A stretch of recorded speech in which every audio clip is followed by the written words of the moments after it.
好，我哋再一次一齊低頭禱告先啦。天父，我哋再一次感謝讚美你，你俾我哋有以上去一齊用我哋嘅心，用我哋嘅口去嚟到一齊頌讚你。我哋感謝你，因為真係唔係必然。我哋每次我哋有咁嘅機會一齊聚集，去團契，去同聲歌頌你嘅時候，我哋都真係要感恩。我哋又禱告你繼續帶領我哋以下時間。求你嘅聖靈喺我哋當中運行，等我哋能夠明白你嘅話，又反省我哋嘅生命，我哋點樣可以更加似你，又可以實踐你嘅旨意。聽我哋祈禱，奉耶穌基督聖名求。好，頭先多謝主席幫我哋讀咗嗰段經文嚇，咁但係一陣間咧，你哋會睇到打出嚟嗰個經文咧，就會同頭先你讀嘅有啲唔同嘅。我次次都係咁講噶啦嚇，嗰啲係我嘅翻譯。即係喺希臘文嗰度翻過嚟嘅，咁唔係我啱和合本錯嚇。好多時有啲説話，當你翻譯嘅時候咧，你翻譯 A 又得，翻譯 B 都得嘅，兩個都得。問題係我哋點解嘅啫？咁我哋點解一句説話咧，就好取決於咧，你戴住個咩眼鏡去解嗰句説話。我哋睇下啲例子。冇裝備嘅大叔，邊個知佢係邊個？舉手。邊個係冇裝備嘅大叔啊？唔知啊？如果褪翻前冇半年嘅4-5個月，喺8月嘅時候咧，你就會知㗎啦。8月嘅時候發生咩事啊？唔係咩啊？斬人啊？唔係斬人，冇咁殘忍嘅，係啊。認唔認得佢啊？知唔知呢個係叫做冇裝備嘅大叔啊？當日點解佢叫冇裝備嘅大叔咧？佢喺度做緊乜嘢咧？佢喺度比賽奧運喎。從來奧運嘅槍擊比賽冇咁樣嘅參賽者㗎，係乜都冇，得支槍㗎啫喎。咁嘅冇裝備咯，但係冇裝備應該都唔會上新聞㗎。如果佢一出場就輸咗，特別嘅地方就係佢攞銀牌啊嘛，係嘛？咩都冇走去攞銀牌喎，冇裝備嘅大叔可以攞個銀牌，所以咧佢就唔單止新聞報啦，互聯網即係如果你有上網習慣咧，你一定就會見過佢㗎啦，係嘛？咁所以如果冇頭先下面一幅相嚇，或者喺今年嘅1月，有人同你講啊，你知唔知邊個係冇裝備嘅大叔？你梗係唔知啦，或者你會諗到第二啲嘢啦。但係當去到個8月之後嚇，尤其是8月嘅時間，有人同你講啊，有冇聽過嗰個冇裝備大叔？你好大可能咧就即刻諗到佢㗎啦，係咪？所以我哋點去解釋一句説話咧？好在乎我哋戴住個咩眼鏡。嗱，又俾多個例子同大家玩下啦嚇。飲可樂嘅嫲嫲，有知唔知係邊個啊？係啦，就係乒乓波嗰個啦。即係好多嫲嫲都飲可樂㗎啦。點解會係佢咧？就係因為佢特別啊嘛，係咪？喺奧運比賽啊，60歲都可以參加奧運啊，同呢個世界冠軍打乒乓波啊，但係場中嘅時間佢會飲可樂嘅喎，就係從來都冇奧運運動員咧係會飲可樂嘅，因為你要控制體重啊嗰個糖分㗎嘛。咁所以我哋點去解釋一啲文字，好關乎我哋戴住個咩眼鏡嘅。咁所以我都話和合本唔係錯，活譯和合本嘅前輩佢哋有個眼鏡，咁用佢個眼鏡去讀嗰啲希臘文就會讀到佢譯出嚟嗰啲嘢㗎啦。嗰個唔係錯，係一個解釋。我咧有另一個眼鏡，讀落去讀到另一啲嘢，所以就譯咗另一個翻譯出嚟，差別唔係太大嘅。有啲字眼上嘅差別唔係太大，但係嗰個唔太大嘅字眼差別咧，整體加埋咧出嚟個圖畫就唔係好同㗎啦。咁我再次強調下，唔係啊，我啱。我今日同大家分享嘅係一個另一個讀法，你可以參考，唔好諗，我錯咗啊！之前嗰啲唔係，唔好諗佢係錯嚇，嗰個係一個解釋。我嗰個都係一個解釋啫。啊，好啦，咁要先講下啲背景喎，因為你戴咩眼鏡去讀就有唔同嘅效果啊嘛。咁我哋睇下戴咩眼鏡去讀。呢幅係石雕嚟嘅，啊，可能你冇見過，但係你冇見過都好啦。我估你都會認得其中一啲嘅公仔嘅。你認得乜嘢啊？喺呢幅浮雕裏邊啊？燈台啊嘛，係嘛？係嗱，多數我哋信主嘅，你有讀聖經嘅啊，有睇過下啲參考書嘅，你都會認得嗰個燈台嘅。個燈台擺喺邊㗎？本來聖殿裏面㗎嘛，係嘛？點解會拎咗出嚟嘅咧？啊，咁要知道呢個浮雕喺邊度嚟啦？呢個浮雕咧，今日都仲喺度嘅喎，喺羅馬呢個叫做提多拱門嗰度。提多拱門係咪一個拱門咯？嚇，我唔知大家去旅行，去歐洲旅行，去羅馬有冇去過呢個拱門？可能你都冇嘅咧，因為佢都唔係太出名嘅啫。咁點解佢叫拱門咧？咁因為佢係個拱門啊嘛。但係你話佢似乜嘢啊？如果你唔知道呢個叫提多拱門，似凱旋門啊嘛，係咪？差唔多樣嘅啫喎。凱旋門點解叫凱旋門啊？點解唔叫拱門啊？係因為佢打勝仗，慶祝打勝仗啊嘛。啲軍隊翻嚟嘅時候，佢檢閱啊嘛，穿過佢啊嘛。凱旋門起嚟唔係為咗整個窿俾你捐，唔係捐山窿嘅，要嚟係要嚟紀念一個勝利嘅日子噶嘛。咁所以喺巴黎嗰個啊，全世界都出名嘅好大個嘅叫做凱旋門。其實呢個都應該叫做提多凱旋門嘅，佢應該叫提多凱旋門。不過咧，我唔知邊個嚇，即係我喺網上抄到叫佢做拱門嘅啫。可能有啲地方叫佢做提多凱旋門。佢點解叫凱旋門？因為咧，佢係要嚟紀念一件事嘅。一件咩事咧？就喺公元70年。其實係公元66年嘅時候，喺耶路撒冷，猶太人叛變反抗羅馬，想趕走羅馬。咁羅馬梗係唔俾你咁做啦，於是羅馬咪你鎮壓咯。打咗幾年之後，喺公元70年，就係嗰個提多將軍一手摧毀咗耶路撒冷，打冧個城牆，打冧個聖殿，燒咗個聖殿。搶走晒聖殿裏邊嘅金器具啊，拎翻去羅馬，咁咪起咗個咁嘅凱旋門去紀念佢呢場勝仗嘅。OK 嘛？咁咧其實呢個戰爭有咩後果咧？呢個戰爭咧66到公元70年咧，圍城5個月，城裏邊嘅人咧好慘嘅。你知圍城最慘嘅係咩咧？就係你會斷水斷糧，斷水斷糧到一個地步，你要易子而食啊！我食你個仔，你食我個仔，唔忍心食自己個仔嘛，咪食人哋個仔咯啊！易子而食，咁啊自相殘殺裏邊嘅人，因為即係初大家都一致向外，但係當向外無望嘅時候，你就互相殘殺啊！有100萬人死喺呢場暴亂裏邊，唔死唔去嗰啲咧嚇，都做咗奴隸嘅。咁所以呢場嘅暴亂嘅結果，對猶太人嘅影響係好深遠，好深遠。因為佢哋連聖殿都冇埋，你知聖殿好重要噶嘛？聖殿係耶穌時代嘅敬拜嘅中心嘅中心，冇咗聖殿咧，你就唔識敬拜。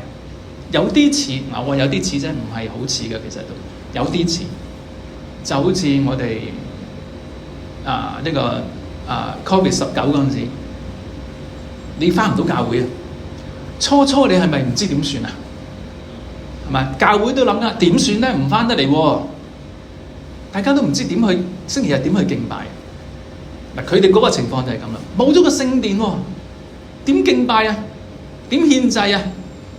咁搞咗一輪之後咧嚇，即係嗰陣時嘅人同我哋今日嘅人一樣咁聰明嘅，我哋就總會諗到啲方法去繼續敬拜。猶太人嘅方法就係將聖殿轉移咗去聖經，透過聖經去敬拜。所以喺聖殿未毀之前咧，祭司係猶太教嘅中心人物。但係冇咗個聖殿之後咧，就係拉比，即係教導聖經嘅人咧，就係猶太教嘅中心人物，係有個轉變嘅。咁呢個，所以呢個耶路撒冷被毀，公元70年咧，喺猶太人裏邊或者信耶和華嘅人當中，係一個極大極大嘅影響嚟。咁但係佢都係只係對猶太人有影響啫，其他地方嘅人咧，理論上係唔會好知道嘅。即係耶路撒冷又唔係啲咩國際城市啊，係個宗教城市嚟啫嘛嚇。每年有幾次好多人湧去，但係個個都係因為你信耶和華，所以你走去嘅啫。就好似今日嘅麥加咁嚇，聖城麥加嚇，佢幾出名，都同我哋冇關嘅，我哋唔會過去噶嘛嚇。麥加發生咩事，你都喺個新聞度見一見就冇咗。另一個例子就係有個地方叫做亞納旁啊，有冇聽過啊？亞納旁，你會有啲印象嘅，因為早幾年咧呢個名成日都出現。亞納旁係喺敍利亞嚟嘅，呢個地方咧係猶太教嘅一個好重要嘅地方嚇，佢好多歷史嘅文物喺裏邊。亞納旁裏邊有間會堂，喺個會堂裏邊咧收埋一本好珍貴嘅舊約聖經。佢係公元98年抄寫成嘅一本舊約聖經，係現存最抄得最好、最完整、質量最高嘅聖經，舊約聖經。所以咧，佢喺猶太教同基督教裏邊咧，佢都好重要嘅。不過你同我都唔知所以當呢個城被摧毀嘅時候，多數人都知道啦，但係同我哋唔關事咁㗎。OK 嘛？嗱，耶路撒冷都係咁，理論上咧。佢冇咗咪冇咗咯，冇乜人知㗎應該嚇，尤其是嗰陣時冇電視新聞添。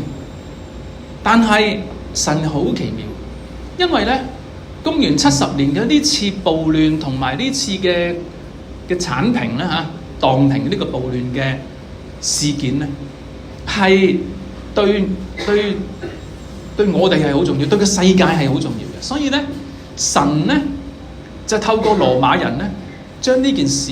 原本應該只係得羅馬，即係得猶太人會關心嘅事咧，搞到佢全世界都知，全世界都會記得，因為頭先嗰個凱旋門，頭先嗰個提多凱旋門，係羅馬人係特登將佢放大又放大。點解要將佢放大咧？世人係睇唔到原因嘅，世人睇到嘅就係政治嘅原因嘅啫。喺世人睇到嘅就係。提多為咗要提升自己嘅地位，因為佢就係當時嘅凱撒個仔嚟嘅。佢打勝仗翻嚟，提升佢個地位嘅目的就係等佢可以順利接凱撒呢個位啊。所以佢將呢件其實喺羅馬打勝咁多場仗裏邊，唔係最突出嘅一場仗，將佢化到咁大。到今天你都仲睇到嗰個提多凱旋門，你仲睇到嗰個浮雕。所以全世界咧都會知道公元70年嗰個暴亂嘅收場。OK 嘛？嗱，呢個就係嗰個背景，嗰個眼鏡。因為咧，路加福音幾時寫成嘅咧？路加福音寫成嘅時間大約係公元80年，10年之後。10年係咪好長咧？你10零歲咧，你就覺得好長啊！即係我自己10幾歲嗰陣時咧，我就覺得1年好長啊，咁耐都過唔到1年。但係我記得我印象中，我40、50歲開始咧，我就覺得哇，好快啊！啲時間過得，人年紀越大，啲時間係過得越快。10年其實好短，真係好短。即係諗翻下10年前2012年發生咗咩事，好近㗎咋啊！好啦，10年之間。10年之後寫成呢個路加福音。咁當你讀，如果你係嗰陣時嘅人啊，公元80年嘅人，你聽到路加福音，你會唔會好容易就將啲事件聯想到羅馬剷平耶路撒冷？你可能會，可能唔會。嗱，呢個就係嗰個眼鏡嘅問題啦。你可以話哇，佢冇文字上冇講明嗰樣嘢喎，係佢冇講嘅。就好似嗰個冇裝備嘅大叔。冇講到奧運會嘅，但係如果你係當時嘅人、當時嘅聽眾，你就好有可能會聯想到嘅。但係我又唔可以講話一定喎，因為我唔係當時嘅人啊。好啦，咁我哋去到經文啦。咁頭先讀過啦嚇，所以我哋唔使逐個字讀嘅。雖然字眼上有啲分別，咁我就抽啲重點同大家講下啦。人子嘅日子，人子嘅日子即係咩咧？點解嘅咧？嗱，我哋參考翻聖經嘅話咧，聖經用人子嘅日某某人嘅日子係咩意思嘅咧？嗱，喺撒母耳記下有個咁嘅經文啦。大衛年間有饑荒，1年3年，大衛就求問耶和華。大衛年間咧，其實佢原文嘅意思就係大衛的日子嘅。咁大衛年間點解啊？咪大衛作王嘅日子啊！我哋你讀唔會有疑問嘅，係咪？大衛年間即係大衛嘅日子，就係講緊大衛作王嘅日子啦，係咪？咁所以人子嘅日子係咪應該解做耶穌作王嘅日子啊？耶穌幾時作王嘅？耶穌幾時作王啊？有冇啊？我以前啊我都會諗耶穌作王就係耶穌再來嗰陣時，係咪咧？好，我哋睇啲經文，馬太福音28章16節到20節，尤其是喺第18節。18節就耶穌進前來對他們說：天上地下所有的權柄都賜給我了。嗰陣時係幾時啊？耶穌復活冇耐咋，天上地下嘅權柄都賜咗俾佢。天上地下嘅權柄賜咗俾佢，咁佢係咪王啊？咁咪係咯，係咪？所以佢復活就已經係王噶啦。或者另一句，腓立比書2章5節到第11節，特別睇下第8節到第9節啦嚇。既有人嘅樣子，就自己卑微，全心順服，以至於死，且死在十字架上。第9節，所以神將他升為至高，又賜給他那超乎萬名之上的名。幾時賜呢個名啊？復活嘅時間咯。所以今天耶穌已經係王噶啦，係嘛？因為佢喺2000年之前啊，已經係王，唔係等到佢駕雲降臨嗰日先係王。今天佢已經係王，2000年前已經係王。所以經文話喺人子嘅日子，第一句你嘅呢個人子嘅日子啦嚇，應該係耶穌作王嘅日子。咁啊，但係啲人耶穌話咧，你哋就想見到呢個人子嘅日子，即係作王，我作王嘅日子啦嚇。即使得一日都好啦，即使一日都好，不過你都見唔到。耶穌話佢哋見唔到。OK，咁我哋又諗下咩叫做睇見人子嘅日子咧？咁我哋睇下另一段經文點解釋啊？彼得前書3章10節，佢哋話：人若愛生命，願享美福，需要禁止舌頭不出惡言。所以你留意嗰個願享美福咧嚇，係一個意譯嚟嘅。如果你逐個字譯咧，佢係解看見好日子，看見。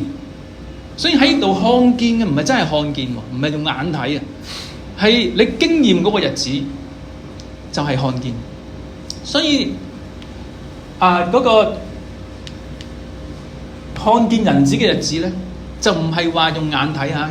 耶穌可能嘅意思就係你想經驗我作王嘅日子，一日都好啦，但係你都經驗唔到。嗱，點解會咁強調咧？即使一日都好啦嚇，點解會強調一日都好咧？咩時候係你會有類似嘅講法咧？一日都好啦，少少都好啦咁啊，就係當你好辛苦嗰陣時啦，係咪？你大傷風、大感冒、鼻塞，想瞓覺，鼻塞又瞓唔到，你嘅心係咪都諗？哎呀，俾我呼吸暢順1分鐘都好啊！你真係塞到你瞓唔到覺嘅時候，係嘛？當你好辛苦嗰陣時咧，你就會哎呀少少都好啦。聖經裏邊有個預言都係咁，有個類比喻都係咁，就係亞伯拉罕同嗰個財主啊，財主同拉撒路嘅故事嚟㗎嘛。財主同拉撒路，個財主落咗地獄啊嘛，燒到好辛苦啊嘛，咁佢同亞伯拉罕講：喂，你揾阿拉撒路去俾啲水我，少少都好啊。嗱，當你好辛苦嗰陣時，你就少少都好。所以意味住咩咧？即使一日都好啦，咁就意味住佢哋喺好辛苦嘅時間、好痛苦嘅時間，俾我享受一日都好啊！享受完一日，我再捱過都算啦。啊，佢有咁嘅意味啦，我相信啊。咁跟住咧，下邊嗰段咧就話：有人會氹你哋出去睇嘅，不過你哋唔好去啦。啊，你唔好去，因為咧唔係喺某個地方先睇到嘅。人子嚟嘅時候咧，係好似閃亮嘅閃電，從天嘅一邊照到另一邊。個意思係好似啲幅公仔咁，閃電係成個天空劃過㗎。即係我哋今日喺香港，你就少啲機會見到呢個景象啦。但係如果你喺啲鄉下啲嘅地方，冇高樓大廈，你會經常見到嘅。所以耶穌一講好似閃電咁，個意思好清楚，就係你唔使周圍揾㗎，你一定佢一出現你就一定見到，你企喺邊都見到嘅。你聽唔聽到有啲奇怪嘅嘢咧？明明前幾句先至講，你見唔到噶嘛？跟住你又話你企喺邊都見到，究竟見到定見唔到咧？你解唔到噶。咁所以我會點解咧？我會解釋後邊嗰個人子降臨嘅日子，唔係前面嗰個人子的日子。事實就係佢嗰個原本嗰個文字嗰個寫法都有少少出入。佢唔係人子降臨的日子，冇降臨嗰個字嘅。佢係人子在他的日子，人子在他的日子也是一樣，唔係人子降臨嘅日子。咩叫做人子在他的日子咧？如果我話俾你知，今日係我嘅好日子，係咩意思啊？一係我生日，一係我結婚啦，係咪？即係我嘅大日子啊嘛。呢個亦都係人子嘅日子嘅意思啦。所以你要留心前面第22節嗰個人子嘅日子，同下邊呢個第24節嗰個人子在他的日子唔一樣嘅。我解佢唔一樣嚇，有啲人解一樣，咁係兩個唔同嘅解法，唔係邊個啱邊個錯。你聽咗你自己去分辨啊要。咁你聽晒我講點解我咁講啦？好啦，人子嘅喺佢嘅日子係點樣嘅日子咧？咁下一段啦，又好長啊，讀過噶啦，我又唔使逐節讀啦嚇。重點係嗰個不配啊！人子在他嘅日子嚇，點解要講在他的日子咧？睇翻前少少就係25節，佢會講人子先會受苦。佢係人嗰個世代嘅人咧，睇佢係唔配啊！唔配乜嘢咧？睇佢係唔配做彌賽亞，唔配做王啊！因為佢係一個受苦嘅人，佢係一個窮到窿嘅人，佢手上冇軍隊、冇錢、冇人，佢係唔配做彌賽亞㗎。OK 嘛？佢最後所有人睇住佢釘喺十字架上面。佢冇可能係彌賽亞，但係人子喺佢嘅日子會係點嘅咧？佢就話咧，佢係同挪亞嘅日子、羅德嘅日子比。挪亞嘅日子同羅德嘅日子，其實佢兩個人都活咗咁多年，好多種情況，試過開心唔開心噶嘛，係咪？但係佢聖經講到清楚啦，所謂佢兩個嘅日子咧，就係喺佢哋好正常咁生活嘅時候，吃喝嫁娶嘅時候啊。耕種蓋造嘅時候，嗱呢啲咧，呢啲字眼都係話俾我哋知咧，當時嘅生活係好正常，完全冇任何 sign、任何記號咧，話俾我哋知，大災難將會嚟啦，冇嘅。你完全唔知覺嘅時候，你仲喺度計劃緊出年去邊度旅行嘅時候，就出事。就喺嗰日出咩事咧？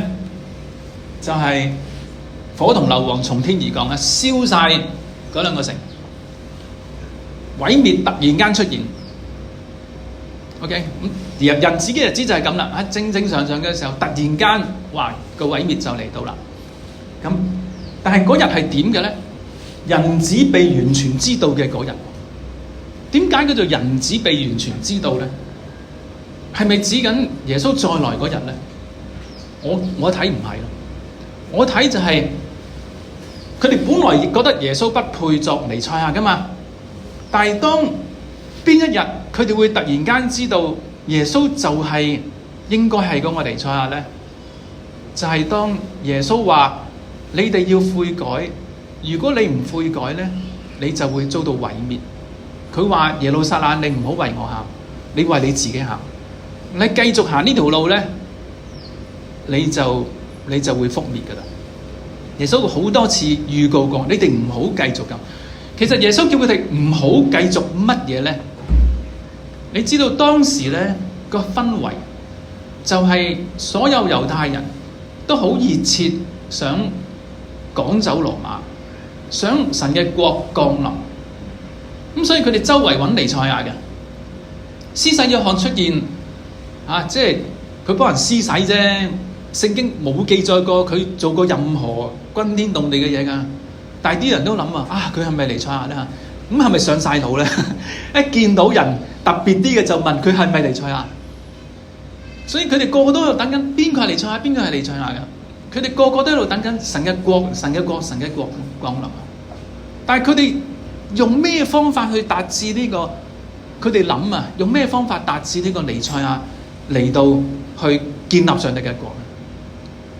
我哋所知嘅就係佢哋想用武力去拱走羅馬政府，然後建立上帝嘅國。嗱，呢個係好正常，好正常。就算今日我哋都會咁諗嘢㗎，係嘛？冇人到今天包括信耶穌嘅人你都唔相信，或者你信少少，唔用武力係可以建立一個政權嘅，你唔相信你可以相信唔暴力嘅，不過你唔會相信你嘅唔暴力可以建立個政權。到今天都係耶穌就係講你唔好信暴力，你信暴力咧個結果就會覆亡。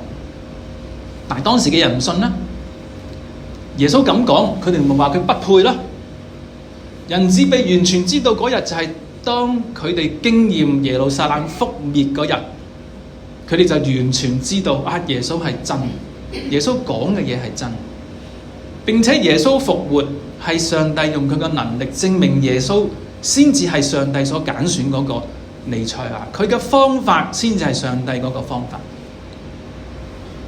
OK 啦，咁嗰日都會有啲事就係公元66到70年，全城覆滅，聖殿被毀嗰日就係好似挪亞同埋羅德咁嘅日子，完全嘅覆滅。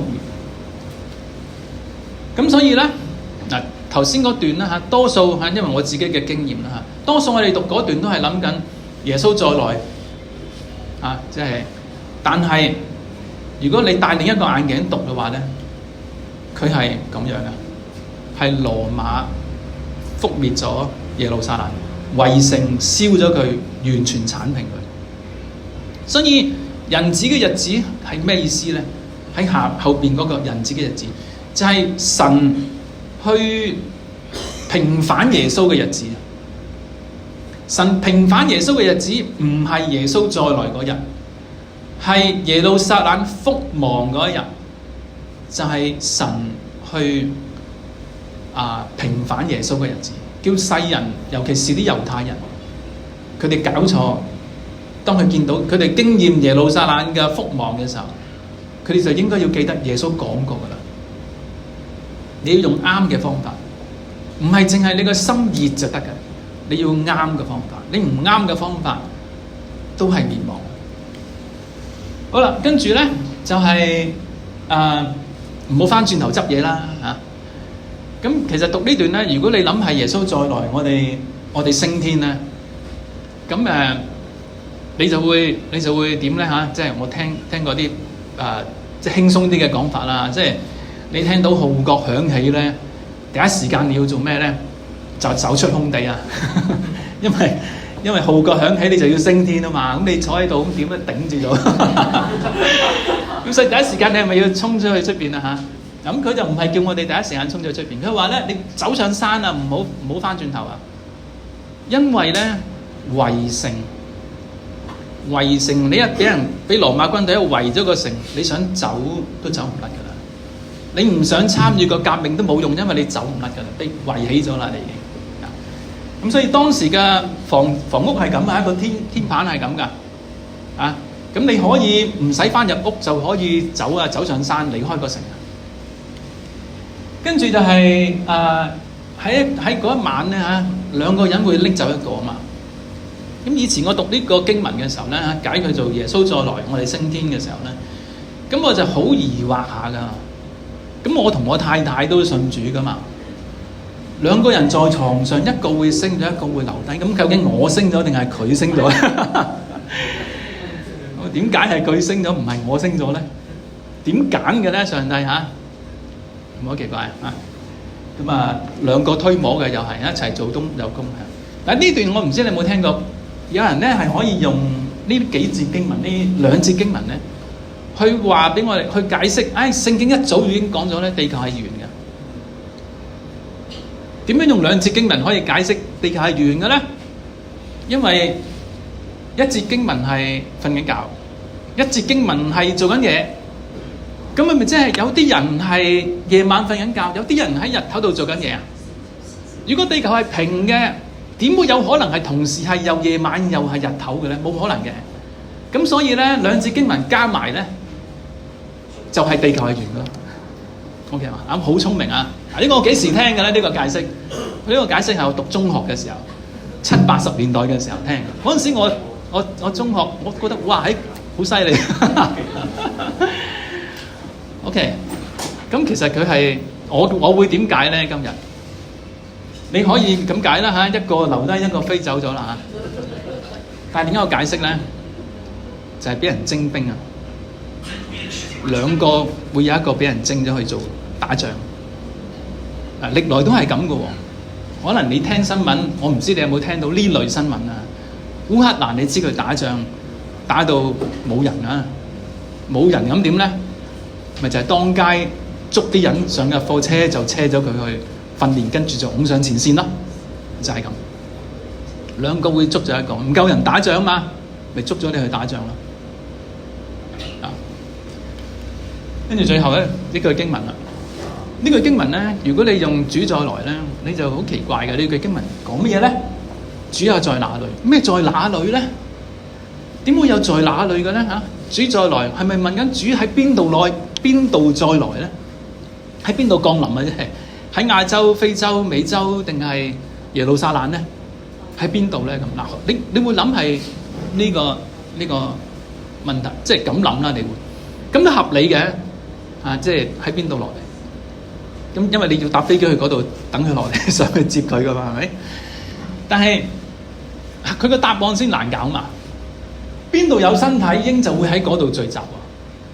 邊度有身體，鷹就喺嗰度聚集，即係咩咧嚇？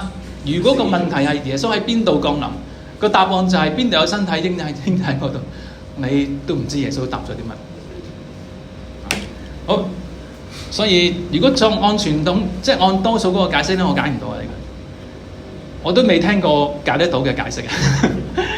但係我會點解咧？個重點係鷹係咩意思？鷹係咩意思？鷹喺耶穌嘅時代到今天，我哋都知道鷹係代表羅馬軍隊。Okay? 所以如果耶穌講哎呀覆亡啊、覆滅啊咁，啲人就問啊喺邊度發生啊？點發生啊？就係邊度有暴亂，邊度就有羅馬軍隊咯。呢個係事實咯，係嘛？好，所以我解釋呢個人子嘅日子係咩咧？就係神有佢嘅方法嘅，神嘅方法去建立上帝嘅國咧，係要好似耶穌基督咁樣，要肯做眾人嘅僕人，用呢個眾人嘅僕人愛鄰舍嘅方法，一個唔去抵抗啊！你叫做俾人打完左邊打右邊嘅方法，去建立上帝嘅國。呢個係耶穌嘅方法，呢就係耶穌教我哋嘅方法，而唔係世人所講嘅我哋改變個世界，我哋用任何方法去改變個世界，呢個係錯嘅呢個方法。有啲例子，譬如喺美國啦，香港未發生啊。喺美國咧，你知佢哋墮唔墮胎嗰個問題好撕裂噶嘛？嗰啲幫人墮胎嗰啲醫生咧，就會俾啲基督徒咧掟佢哋嗰啲燃燒彈燒咗佢個診所嘅。耶穌會唔會贊成呢個做法咧？耶穌一定唔贊成嘅，呢個做法一定唔贊成。OK 嘛？所以我哋唔聽耶穌講咧，我哋唔跟耶穌嘅方法。唔單止你幫唔到上帝嘅國降臨，你仲會係做咗個反效果，害咗你自己。耶穌警告咗㗎啦。OK 嗱，唔講神嘅國咁宏偉啊！你記得喺呢個登山寶訓，佢完結嗰段時咧，佢就係講我講嘅呢啲教導咧，耶穌話啊。如果你跟住做咧，你嘅生命就建立喺一個磐石上，好穩陣嘅，點衝都唔冧。但係如果你唔跟住做咧，你聽咗冇跟住做咧，你就建立喺沙堆上面，一衝你就冧噶啦。耶穌講咗嘅喎，警告咗。但係我哋嘅態度係點嘅咧？多數，我哋讀到登山寶訓嘅教導嘅時候咧，我哋嘅諗法都係，太高噶啦，個標準太高。我哋做唔到嘅，即係我哋每個禮拜翻嚟認下罪啦，咪咁。我哋做唔到嘅。但係咁嘅態度，你唔覺得好危險嘅咩？耶穌警告咗嘅咯喎，你唔照住行咧，你會冧嘅喎。你信唔信？你唔照住行，你會冧噶。你信唔信？所以我哋要小心喎。我唔係話，你好驕傲啫，你覺得你真係做到咩咁？我唔判我自己係咪做到，我亦都唔會判我啲弟兄姊妹係咪做到。我就係知喺羅馬書8章，保羅講咗一樣嘢好重要，就係喺我哋裏邊有聖靈。耶穌亦都話俾我知，佢升咗上天，佢唔係就咁撇低我哋，唔係我哋自己去努力噶嘛。佢留低個保惠師俾我哋噶嘛，個保惠師會幫助我哋噶嘛，幫助我哋祈禱，加我哋嘅力量去實踐佢嘅旨意噶嘛。我哋有冇求呢個力量啊？我哋有冇諗起喺我哋裏邊有聖靈啊？如果有，你捉住佢。我哋實踐上帝耶穌嘅教導嘅竅門咧，唔係你幾專心，你幾努力，唔係每日計算，我做啱咗幾多，我做錯咗幾多，係我哋嘅心向住主耶穌，我哋求主耶穌，求聖靈俾我哋力量，向住呢個方向走。我哋做到幾多就係幾多，我唔使每日都喺度判，我做錯咗啦，唔使，我唔係要做判官，我唔判我自己，亦都唔判我嘅弟兄姊妹。我忘記背後，保羅講，努力面前。登山寶訓嘅教訓，就係耶穌要我實踐嘅教訓。我唔好諗到嗰日，我同耶穌講，你set嘅標準真係太高啊，真係唔得。我唔夠膽咁講，我唔夠膽喺耶穌面前咁講。咁希望你都唔夠膽。我哋一齊祈禱。天父，我哋再一次感謝你，你俾我哋有你嘅説話，我哋求你將你嘅話藏喺我哋心裏面，幫我哋每日去實踐去經歷，唔單止你嘅話嘅甜美，更加經歷你嘅聖靈嘅幫助，我哋去實踐你嘅話，以致我哋知道你係真實，今天都喺我哋當中作我哋嘅王。聽我哋祈禱，奉耶穌基督聖名求。